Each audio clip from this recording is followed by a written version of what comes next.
கன்னி ராசிக்காரர்களுக்கு இந்த மாதம் 10ஆம் வீட்டிற்கு அதிபதியான புதன் தனது பலவீனமான ராசியான மீனத்தில் ராகு மற்றும் செவ்வாயுடன் 7ஆம் வீட்டில் இருப்பார்.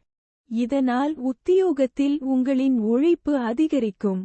நீங்கள் கடினமாக உழைக்க வேண்டும், அப்போதுதான் நீங்கள் எதையாவது சாதிக்கிறீர்கள் என்று உணருவீர்கள். எதிரிகளும் உங்களை எல்லா பக்கங்களிலிருந்தும் சுற்றி வளைக்க முயற்சி செய்வார்கள். எனவே நீங்கள் புத்திசாலித்தனமாக வேலை செய்ய வேண்டும். வியாபாரம் செய்பவர்கள் கவனமாக வேலை செய்ய வேண்டும். 7ஆவது வீட்டில் ராகு, செவ்வாய், புதன் ஆகிய மூன்றும் சேர்ந்து உங்கள் ராசியில் மாதம் முழுவதும் கேது பகவானின் பிரசன்னம் இருக்கப் போகிறது. இதனால் வியாபாரத்தில் குழப்பம் ஏற்படலாம். உங்கள் வணிக கூட்டாளருடனான உங்கள் உறவு மோசமடையக்கூடும். அவர்களை நன்றாக நடத்துங்கள். அதனால் உங்கள் வணிகத்தை வளர்க்க நீங்கள் ஒன்றாக வேலை செய்யலாம். 5ஆம் வீட்டின் அதிபதியான சனி பகவான் தனது சொந்த ராசியான கும்பத்தில் 6ஆம் வீட்டில் அமர்ந்து கடினமாக உழைக்க வைப்பார். மறுபுறம் அறிவிற்கு காரணமான கிரகமான குரு பகவான் 9ஆம் வீட்டில் அமர்ந்து உங்கள் 5வது வீட்டை பார்ப்பதால் உங்கள் மனம் இயற்கையாகவே அறிவை அடைவதை நோக்கி நகரும். நீங்கள் பாடங்களை புரிந்து கொள்ளும் திறனை வளர்த்துக் கொள்வீர்கள் மற்றும் உங்கள் சவால்களை புறக்கணித்து உங்கள் கல்வியில் கவனம் செலுத்த முடியும். இது உங்களுக்கு இனிமையான முடிவுகளை பெறுவதற்கான வாய்ப்புகளை வழங்கும். 4ஆம் வீட்டின் அதிபதியான குரு 9ஆம் வீட்டில் இருப்பதால் உங்கள் குடும்பத்துடன் புனித யாத்திரை செல்ல திட்டமிடலாம். இதனால் வீட்டில் மகிழ்ச்சியும் அமைதியும் உண்டாகும்.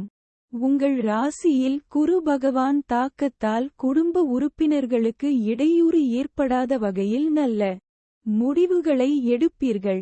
5ஆம் வீட்டில் குரு பகவானின் பார்வை உங்கள் அன்பை அதிகரிக்கும்.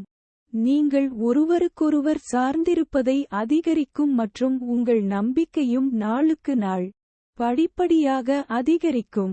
இது நீங்கள் விரும்பும் ஒருவருடன் உங்களை நெருங்கி உங்கள் உறவை அழகான முறையில் கழிக்கும். உங்கள் ராசியில் கேது மற்றும் 7ஆம் வீட்டில் ராகு, செவ்வாய், புதன் போன்ற கிரகங்களின் செல்வாக்கு ஈகோ மோதல்கள் மற்றும் வார்த்தை போரை உருவாக்குவதை விட்டுவிடாது. இதன் காரணமாக உங்களுக்கும் உங்கள் மனைவிக்கும் இடையே மனக்கசப்பு அதிகரிக்கும் மற்றும் உங்கள் திருமண வாழ்க்கை சிக்கலில் சிக்கலாம். இந்த சூழ்நிலைகளை நீங்கள் கையாள வேண்டும். இதனால் எந்தவிதமான சர்ச்சையும் அதிகரிக்காது. இல்லையெனில் அது வெகு தூரம் செல்லலாம். 6ஆம் வீட்டில் சனி, 7ஆம் வீட்டில் ராகு, செவ்வாய், புதன் மற்றும் 8ஆம் வீட்டில் சுக்கிரன், குரு ஆகியோர் இருப்பதால் உங்களுக்கு நிதிச் சவால்கள் காத்திருக்கும். உங்கள் செலவுகள் பெருமளவில் அதிகரிக்கும்.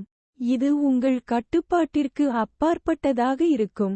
இருப்பினும் வருமானம் மிகவும் சாதாரணமாக இருக்கும் என்பதால் நீங்கள் தொடர்ச்சியான முயற்சிகளை மேற்கொள்ள வேண்டும். ராசி அதிபதியான புதன் ராகு மற்றும் செவ்வாயுடன் சேர்ந்து அதன் மிக குறைந்த ராசியான மீன ராசியில் இருப்பார். இது ஆரோக்கியத்தில் மோசமடைவதை தெளிவாக குறிக்கிறது. எனவே உங்களை எவ்வாறு ஆரோக்கியமாக மாறுவது என்பதில் நீங்கள் மிகவும் கவனமாக இருக்க வேண்டும். இதற்கு காலை நடைப்பயிற்சி மேற்கொள்வது நல்லது. தோல் சம்பந்தமான பிரச்சனைகள், இரத்த சம்பந்தமான பிரச்சனைகள் உங்களை தொந்தரவு செய்யலாம். பரிகாரம்: நீங்கள் தினமும் ஸ்ரீஹரி விஷ்ணுஜியை வணங்க வேண்டும்.